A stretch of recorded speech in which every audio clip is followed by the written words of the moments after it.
Hello les joyeux en transition, ici Valérie. Bon, on se retrouve aujourd'hui pour une belle et grande invitation. Cette invitation, c'est ne résistez plus à votre vraie nature. Alors on va voir justement pourquoi et comment, comment finalement ne plus résister. Vous allez voir, c'est tout simple. Pour celles et ceux qui débarquent ici, qui ne me connaissent pas, je suis Valérie, votre facilitatrice en transition de vie. J'ai une expertise dans l'utilisation de l'ikigai. Et dans ces micro-capsules, j'ai véritablement envie de vous proposer du contenu positif, du contenu joyeux. On en a besoin pour vous accompagner dans vos transitions et pour vous permettre justement d'exprimer pleinement qui vous êtes vraiment.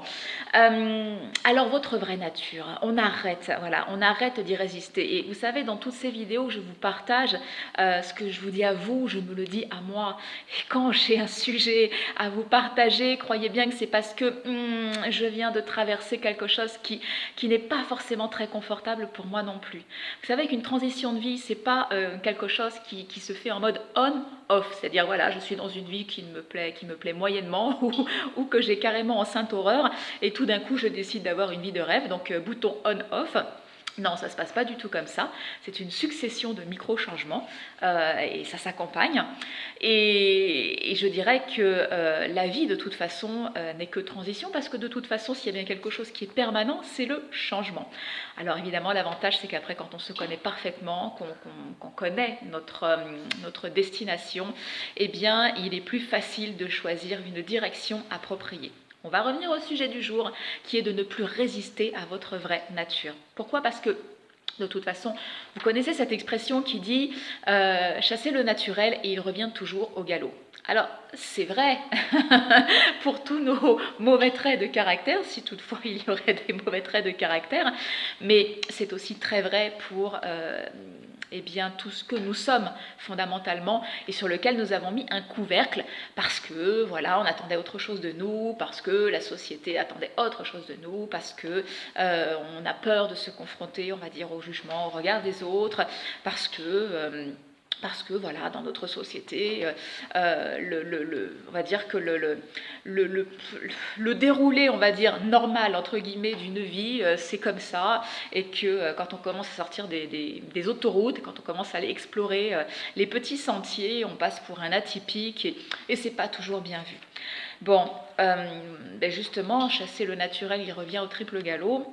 Vous savez que votre vraie nature, elle va toujours revenir, toujours se manifester. Et de différentes façons. Alors, souvent, pour ceux qui arrivent à trouver du temps et donc un exutoire, elle se manifeste à travers un loisir.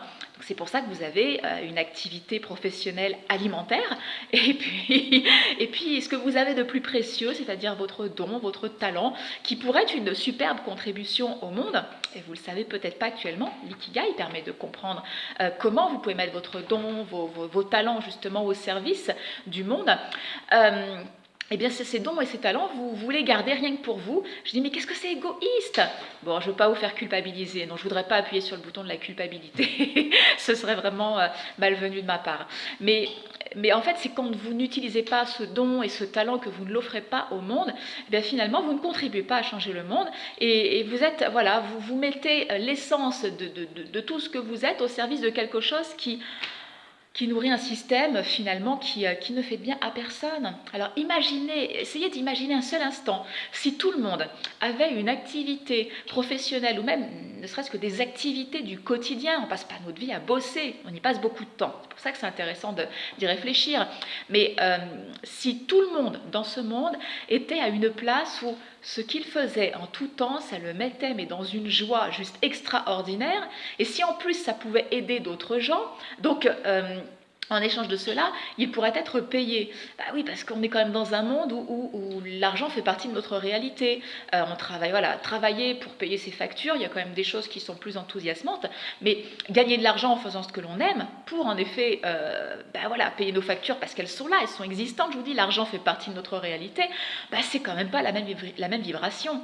Imaginez, vous seriez payé en faisant ce que vous aimez, finalement, l'argent devient une contribution pour que vous puissiez faire encore plus ce que vous aimez, de la façon si extraordinaire que vous le faites, pour pouvoir contribuer à quelqu'un, à quelques-uns dans le monde. Moi je dis, on y va, parce que, vous savez, on peut mettre ça, on peut faire le parallèle avec la maladie. Vous savez, souvent on se trouve dans des situations, ça peut être justement un boulot stressant, où on prend sur nous, et puis un jour, on n'entend pas le réveil, et puis à répétition, et puis un jour, on continue, on prend sur nous, parce qu'il faut y aller justement au travail, et puis un jour, c'est mal de ventre, mais quelque chose d'intense, et puis on se rend compte qu'on développe un ulcère à l'estomac, ou je ne sais pas quoi, puis on n'écoute pas, on continue d'y aller encore, et puis finalement, un jour, la maladie tape encore plus fort. Et souvent, c'est fou, c'est quand on est face à la maladie, et même je dirais à la mort, qu'on se dit, bon, là ça va pas, il faut que je fasse demi-tour, je suis décidément pas dans la bonne direction. Alors, fort heureusement, il y a des gens justement qui s'en sortent et beaucoup justement témoignent d'un avant et d'un après la maladie. Donc n'attendez pas justement à la maladie, n'attendez pas que les signes soient trop forts, parce que de toute façon, votre vraie nature, c'est comme un accouchement. C'est quelque chose, c'est une graine que vous portez en vous.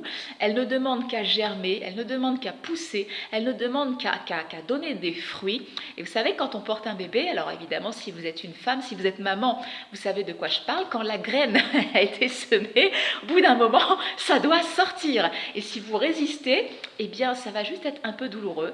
Alors que si finalement vous accompagnez ce mouvement dans une respiration, en comprenant finalement ce qui se joue dans votre corps, eh bien, c'est plutôt aisé. Et ça, je peux en témoigner parce que je dirais avec tous mes enfants, ouais, ce sont juste des moments merveilleux où j'ai accompagné le mouvement. Et bien finalement, donner naissance, je dirais, libérer cette vraie nature qu'on a enfermée, je dirais, dans nos entrailles, eh bien il ne faut pas lutter, il ne faut pas y résister. Alors, j'ai envie de vous poser une seule question ce soir, et du coup ma vidéo sera beaucoup plus courte parce que j'ai envie que vous méditiez là-dessus. La question c'est qu'êtes-vous encore en train de cacher, que vous n'osez pas exprimer? Qu'êtes-vous encore en train de cacher que vous n'osez pas exprimer? Si vous aimez faire de la photo et que vous faites des photos magnifiques, en tout cas vous les trouvez magnifiques, mais montrez au monde entier que vous faites des photos. Partagez sur Facebook, sur Instagram, sur je ne sais quoi, ouvrez un blog, envoyez à vos amis par email, mais montrez que vous faites des photos. Vous aimez écrire, eh bien écrivez, c'est pareil, on a assez de moyens, je dirais aujourd'hui, pour partager ce que l'on aime faire et ce en quoi on a du talent. Vous écrivez des poèmes, allez-y. Vous travaillez dans l'énergétique, eh bien montrez, partagez, racontez vos expériences. Et si c'est encore quelque chose en effet que vous faites en catimini parce que vous le cachez, je dirais que vous avez au moins une expérience personnelle. Et ça, je dirais, mais vous êtes tellement légitime du coup à travers cette expérience personnelle et ces résultats. Vous avez des solutions, vous avez des choses que vous aimez faire et pour lesquelles vous avez des facultés, des facilités. Ça a donné des résultats pour vous. Partagez-le au monde, faites-le savoir. Je vous dis ça aujourd'hui parce que justement je suis sortie d'une zone encore un peu confortable. Vous savez, j'ai 18 mois en tout dans toute ma vie professionnelle de salariat. J'ai toujours été entrepreneur, mais j'ai développé mon entreprise et tous mes business de la façon la plus droite et carrée qu'on nous apprend à le faire. Sauf que depuis quelques temps déjà, j'ai deux jambes pour avancer. En effet, il y a cette partie très cartésienne, très stratégique du business que j'adore, vraiment, j'adore ça. Et il y a mon autre jambe qui est très spirituelle, avec une connexion au vivant et notamment au végétal qui est là depuis mon enfance finalement. Quand on travaille sur notre ikigai, je fais travailler sur votre enfance et vous allez voir que tout est déjà là. Donc, il y a cette jambe-là que je cachais parce que c'est vrai que la façon dont j'avance dans mon business, c'est pas juste avec des stratégies que mon mental va élaborer. Non, c'est tellement plus riche, moi je trouve ça plus riche, et tellement différent de ce que vous pourriez imaginer. Beaucoup de rituels, je me base beaucoup sur mon intuition. J'avance au rythme des saisons, des lunaisons. Et vous voyez, tout ça, je ne le partageais pas parce que je dis, si je commence à parler de ça, on va vraiment me prendre pour une rigolote dans mon business. Et pourtant, c'est comme ça que je me développe, c'est comme ça que j'ai trouvé mon identité, c'est comme ça que j'en suis, et où j'en suis aujourd'hui. Et je ne le partageais pas. Et là, ça y est, ça commence à sortir. Je peux vous assurer que ce n'est pas très confortable en moi. Et alors ? Donc je suis avec vous, je vous accompagne.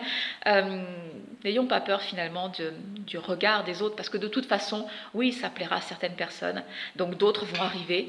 Il y en a qui vont dire hey, c'est quoi ça, dans quelle direction elle part, ou qu'est-ce que tu me montres là, de quoi tu me parles.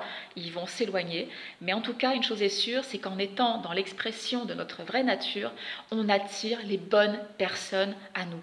Alors finalement, n'ayons pas peur de faire des vagues.